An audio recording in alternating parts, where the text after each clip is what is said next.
বন্ধুরা, ভগবান শ্রীকৃষ্ণ মানুষদের নিয়ে অনেক উপদেশ দিয়েছিলেন। তার মধ্যে কিছু উপদেশ আজ আপনাদের সামনে প্রস্তাবনা করতে চলেছি। বন্ধুরা, আজ মানুষরা চায় যে তাদের জীবন সুখে শান্তিতে ভরে থাক, তার জীবনে যেন না দুঃখ কখনোই আসে। কিন্তু যখন কোনো দুঃখ বা কষ্ট তাকে ঘিরে ফেলে, তখন সেই ব্যক্তি বিচলিত হয়ে পড়ে আর ভাবে আমার সাথেই কেন এমনটি হচ্ছে। কিন্তু আমাদের হিন্দু শাস্ত্রে এমন কিছু নিয়ম বলা আছে যা পালন করলে জীবনে সুখ শান্তি দুটিই বজায় থাকবে। তার মধ্যে একটি নিয়ম হলো কোন কোন কর্ম আমাদের নগ্ন অবস্থাতে করা উচিত নয়, কারণ এমন করার জন্য আমাদের জীবনযাত্রায় অনেক প্রভাব পড়ে। তো নমস্কার বন্ধুরা, ফিরে এসেছি আরও একটি নতুন গল্প নিয়ে। আজ যে গল্পটি আপনাদের সামনে প্রস্তাবনা করতে চলেছি তা হলো এমন কোন কোন কর্ম আছে যা নগ্ন অবস্থাতে করা উচিত নয়। এই প্রশ্নের বিস্তারিত উত্তর জানতে আজকের ভিডিওটি অবশ্যই শেষ পর্যন্ত দেখুন। ভিডিওটি শুরু হওয়ার আগে এই চ্যানেলে যদি প্রথমবার এসে থাকেন বা এমন ধরনের আরও যদি নতুন নতুন তথ্যের সম্পর্কে আপনাদের জানতে ইচ্ছা হয়, তাহলে অবশ্যই এই চ্যানেলটিকে সাবস্ক্রাইব করবেন আর কমেন্টে জয় শ্রীকৃষ্ণ অবশ্যই লিখবেন। চলুন দেরি না করে শুরু করা যাক আজকের ভিডিওটি।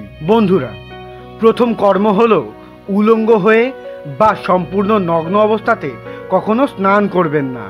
বন্ধুরা, বিষ্ণু পুরাণের অনুসারে আপনাকে কখনোই সম্পূর্ণ নগ্ন অবস্থাতে স্নান করা উচিত নয় বলে জানানো হয়েছে, কারণ এইভাবে স্নান করলে জলের দেবতাকে অপমান করা হয় বলে মনে করা হয়।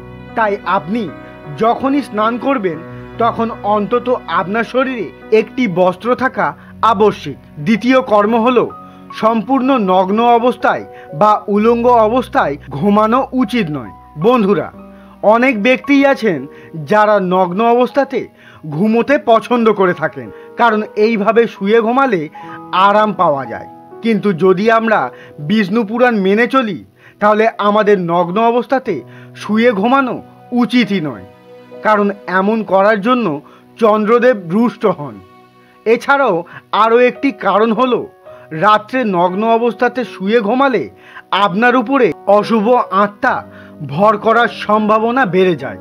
বন্ধুরা, এছাড়াও আরও অনেক কর্ম আছে যা আমাদের নগ্ন অবস্থাতে করা উচিত নয়। যেমন কিছু ব্যক্তি এমনও আছেন যারা পূজা পাঠ করার সময় নগ্ন অবস্থাতে তা সম্পন্ন করেন, কিন্তু এটা সত্য কথা যে আমাদের ধর্মগ্রন্থ ও শাস্ত্র মতে পূজা পাঠ করার সময় সেলাই করা বস্ত্র পরা যায় না, কারণ সেলাই সামাজিক বন্ধনের প্রতীক হিসেবে মানা হয়ে থাকে। কিন্তু এই নয় যে আপনি নগ্ন অবস্থাতে সেই কাজ সম্পন্ন করবেন বা তা শুভ কর্ম হিসেবে আপনার বিবেচিত হবে, এর জন্য আপনার অশুভ ফলই প্রাপ্ত হবে।